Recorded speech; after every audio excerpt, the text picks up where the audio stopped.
وأبشركم أيضا أن ترى تجولت شرقا وغربا في باكستان في الدعوة إلى الله تعالى. أنا أسمع كلمات لا يمكن التعبير، لكن كلمة بسيطة. الناس يقولون السعودية والله أمنهم أمننا، الحمد لله، وأمان لهم أمان لنا، الحمد لله، ولن يصيبهم شوكة إلا بعد أن نفدى جميعا إن شاء الله. الحمد في لله، الدفاع عن الحرمين الشريفين. الحمد لله. شيخنا الكريم أحسن الله إليكم. الشيء الأخير، ماذا تنصحون بأهل قناة بيغام، وما رأيكم عنها؟ شفتم أجواء العلمية والفكرية، وقد حضر العلماء البارزون خاصة في جمعية أهل الحديث، وعلى رأسهم شيخنا المفضال علامة ساجد مير حفظه الله ومتعنا الله بطول حياته.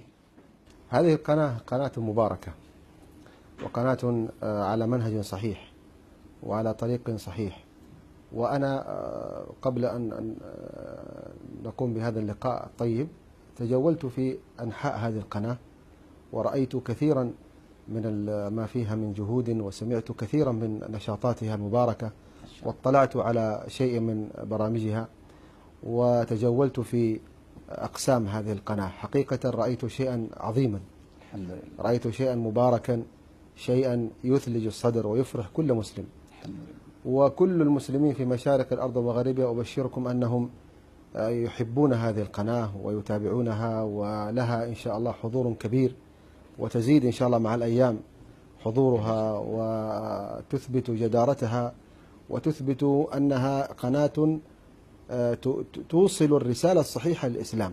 وهذا الذي نريد، هذا الذي نريد من قنوات ومن وسائل الإعلام، أنها توصل الرسالة الصحيحة للإسلام ولواقع المسلمين، حتى يرى الناس جميعا حقيقة الإسلام الناصع، أنها قائمة على الوسطية، وأنها قائمة على منهج أهل السنة والجماعة، ومنهج قائم على الحديث النبوي وعلى القرآن والسنة. وهذا الذي نريد لكل القنوات الإسلامية أن تنهج هذا النهج، وهي بيان الرسالة الصحيحة للإسلام، وأنه إسلام وسطي معتدل يقوم على القرآن والسنة وعلى منهج أهل السنة والجماعة، بعيد عن التطرف، بعيد عن التشدد، بعيد عن الإرهاب، بعيد عن الطائفية، بعيد عن التعصب، بعيد عن كل هذه الأمور التي يحاول الأعداء أن يلصقوها بالإسلام، والإسلام منها بريء. الله يجزيكم خير. شكر الله إليكم شيخ، والله يديم عليكم النعم والصحة والبركة والسداد والتوفيق، وشكرا على هذا الوقت الثمين وعلى قدومكم الميمون في قناة بيغام.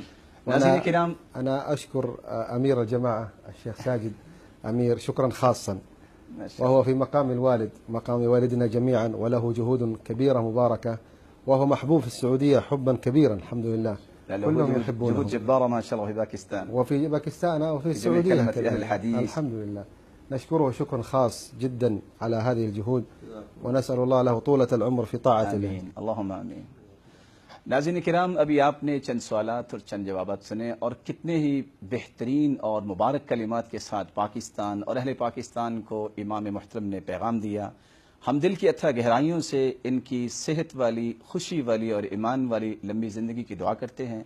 नाज़रीन किराम, आपने देखा कि सच्ची बात यह है कि ज़िंदगी का असल मकसद अल कुरान व सुन्ना, ये मनहज जो इस वक्त आपके सामने पैगाम टीवी पेश कर रहा है, और इसके बारे में शेख मोहतरम ने बयान किया कि असल ज़िंदगी का रंग और ज़िंदगी की सआदत, इंसान की बख्तबरी ये है कि इंसान अपनी ज़िंदगी के लैलो नहार को किताब व सुन्नत के मुताबिक गुजारे, और यही हमारा थीम है, यही हमारा मनहज है। और इसी मनहज को लेके उलमाए किराम इस कनात को और इस चैनल को चला रहे हैं। मेरी दिल की अथाह गहराइयों से ये भी दुआ है कि अल्लाह रब्बुल इज़्ज़त हमारे अमीर मोहतरम और इस तरह नाज़िम अल्लाह और उनके रफ़क़ा को लंबी ज़िंदगी अता फ़रमाए, और इस खैर को दुनिया के कोने कोने तक पहुँचाने के लिए हमें भी अपनी सलाहियतों को और अपनी आरा को और अपने माल को खर्च करना चाहिए। अल्लाह रब्बुल इज़्ज़त हमें ऐसे बार बार मौक़े नसीब फरमाए, और हमारी पाकिस्तान और सऊदीया के साथ जो मनहजी मोहब्बत है, जो अल्लाह की रज़ा के लिए मोहब्बत है, और पाकिस्तान का हर मुसलमान जिसके सीने में दिल धड़कता है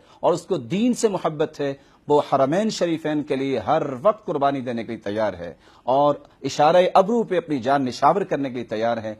अल्लाह रब्बुल इज़्ज़त आप सबको भी, मैं अहले पाकिस्तान को भी पैगाम देना चाहूँगा जो खुलासा है शेख के कलाम का, कि आप सब लोगों को भी इज़्ज़तों से, राहतों से और बरकतों से नवाजे, और ये मोहब्बतें कायम रहें, यहाँ तक کہ ہم اللہ کے عرش کے نیچے بھی سارے اکٹھے بیٹھے اور اکٹھے جمع ہو جائیں۔ اللہ رب العزت ہم سب کو ایسے اعمال کی توفیق دے، ایسے اقوال اور ایسے اعمال کی توفیق دے جس سے اللہ راضی ہو، اور ہمیں معلم کائنات کی صف میں کھڑا فرمائے اور اپنے عرش کا سایہ نصیب فرمائے اور اپنے دیدار کا مستحق بنائے۔ وآخر دعوانا ان الحمدللہ رب العالمین، وشکرا جزیلا شیخنا۔